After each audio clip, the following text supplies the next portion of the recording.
Hey guys, Brian here with another foundation repair tip of the day. So when we do an inspection on a home, we do a couple different things.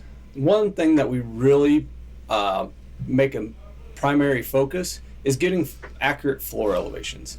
And to do so, we utilize a zip level such as this that gives us digital readouts to 1/10 of an inch of exactly how far out of level your house is. So it can read positive or negative elevations. So as we do that, we map out the house, we write down the elevations to give you an accurate detail of exactly what's happening with your house. And from there, we're able to go ahead and put together a repair plan based on those measurements. So that's your foundation repair tip of the day.